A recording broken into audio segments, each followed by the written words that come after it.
Assalamualaikum warahmatullahi wabarakatuh.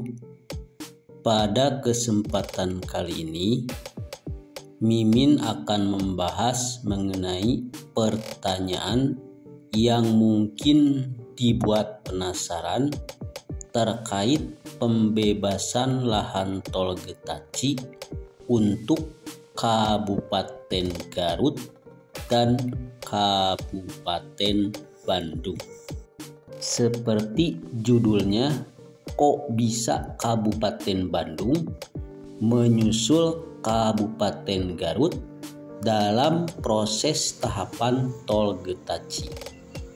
Pertanyaan itu mungkin sangat menggelitik dan sempat mengherankan, khususnya bagi warga Kabupaten Garut yang lahan atau bangunannya terlintasi jalan tol Getaci. Sebagaimana diketahui bersama, jarak antara Kabupaten Bandung dan Kabupaten Garut pada saat itu kurang lebih 2 atau 3 bulan, di mana Kabupaten Garut sudah mulai sosialisasi, sedangkan di Kabupaten Bandung pada saat itu belum apa-apa, bahkan pematokan pun belum. Tapi melihat sekarang Kabupaten Bandung sudah ada yang memasuki tahapan musyawarah ganti kerugian ataupun penilaian appraisal. Kalau melihat fenomena tersebut secara parsial, mungkin kesannya suudon dan cenderung menyalahkan pemerintah Kabupaten Garut yang terkesan lambat. Namun kalau melihat secara keseluruhan, sepertinya tidak seperti itu ya. Pertama, kita analisis dulu mengenai tahapan pembebasan lahan jalan tol di Kabupaten Garut supaya jelas dan tidak gagal paham. Harap jangan di skip dan sampai tuntas videonya.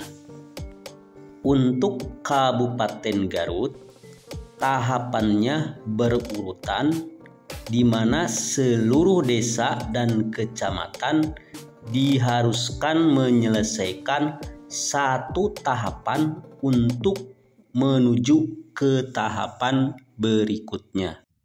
Contoh sederhana, proses inventarisasi dan identifikasi oleh Satgas A harus diselesaikan dulu oleh semua desa dan kecamatan untuk menuju inventarisasi dan identifikasi oleh Satgas B.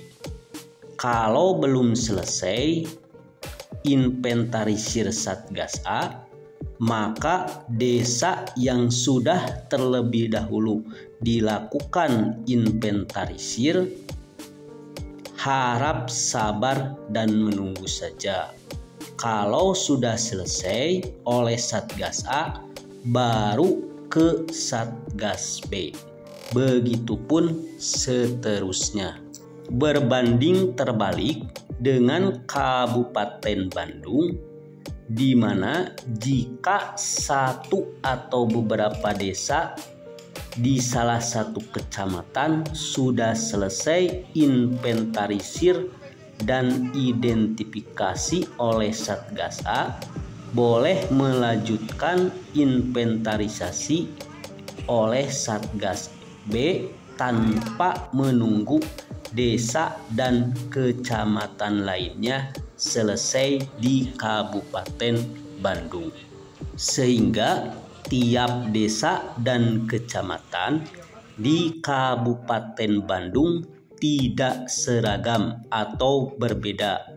Ada yang sudah pengumuman, ada juga yang sudah penetapan appraisal, ada juga yang memasuki musyawarah bentuk kerugian, bahkan ada desa yang belum diinventarisir oleh Satgas B.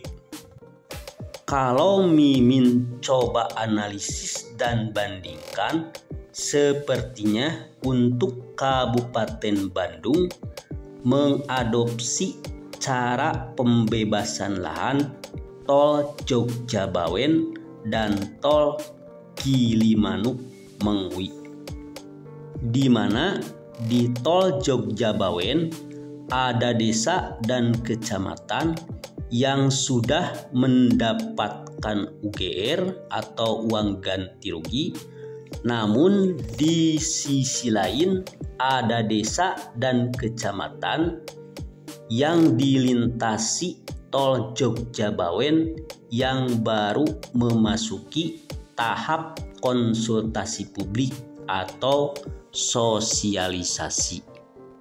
Begitupun dengan tol Gilimanuk Mengwi, di mana ada satu daerah yang sudah groundbreaking dan sudah diratakan lahannya. Namun di desa dan kecamatan lainnya ada yang belum sama sekali dipasang batas-batas patok jalan tol lintasan Gilimanuk Mengwi.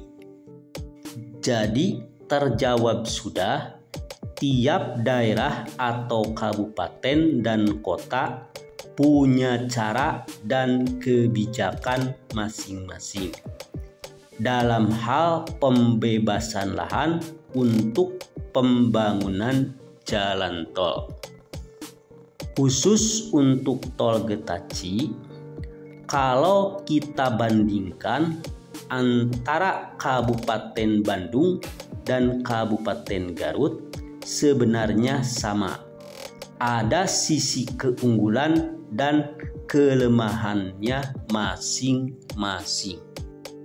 Untuk Kabupaten Garut, keunggulannya pembayaran UGR atau uang ganti rugi akan serempak di tiap desa dan kecamatan di seluruh Kabupaten Garut.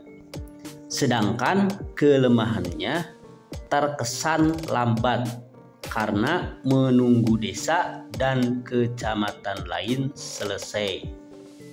Yaitu selesai dulu ya, baru maju ke tahap berikutnya.